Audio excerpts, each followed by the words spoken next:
Fermentation एक प्रकार का क्या है? रेस्पिरेशन। रेस्पिरेशन में क्या हो रहा था?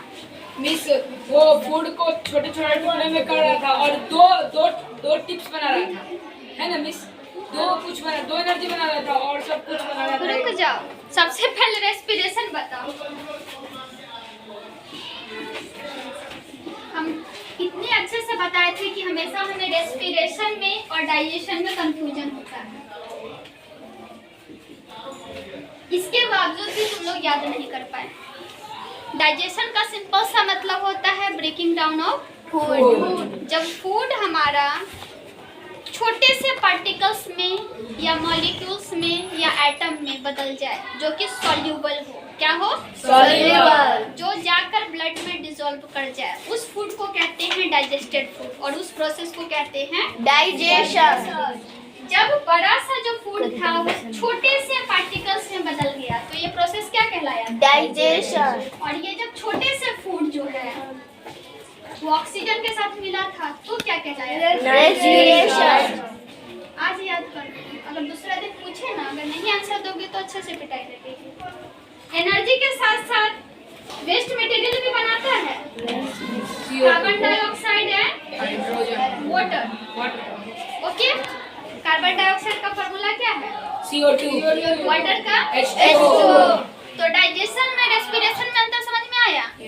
और फर्मेंटेशन जो है वो एक प्रकार का रेस्पिरेशन है। नॉर्मल रेस्पिरेशन में फूड कंबाइन हो रहा था किसके साथ? ऑक्सीजन के साथ। नॉर्मल रेस्पिरेशन में और क्या बना रहा था? एनर्जी। क्या बना रहा था? एनर्जी। और एनर्जी के साथ साथ CO2 और H2O। और भी मॉलिक्यूल्स बनता है। लेकिन जो फर्मेंटेशन होता है ना, उसमें फूड जो है ना वो ऑक्सीजन के एब्सेंस में टूटेगा। किसके एब्सेंस में? ऑक्सीजन। वहाँ पे कार्बन डाइऑक्साइड हो सकता है और तब एनर्जी कम बनेगा। यहाँ पे एनर्जी बहुत ज्यादा बन रहा था। मिस आप बता थे 38 बना मानने के लिए बताइए। एटीपी में बता रहे थे। Yes miss ATP। Yes miss 2 ATP। वहाँ पे 38 था।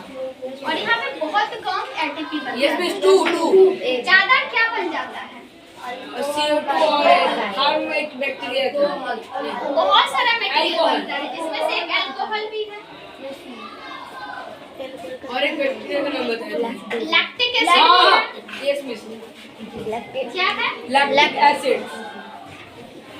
क्लियर है ना? Yes miss. अगर हमारे बॉडी के अंदर हो रहा है तो उसको फर्मेंटेशन नहीं बोलेंगे। अगर बॉडी के बाहर हो रहा है तो फर्मेंटेशन। क्लियर है ना? Yes miss. बॉडी के बाहर अल्कोहल बनता है, अगर बॉडी के अंदर में हो रहा हो तो lactic acid. Lactic acid.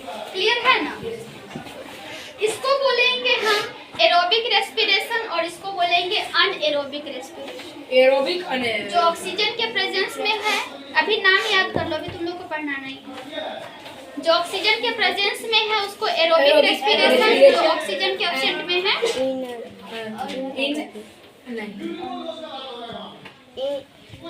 Aerobic नहीं miss anaerobic. Anaerobic. Anaerobic. Clear है ना?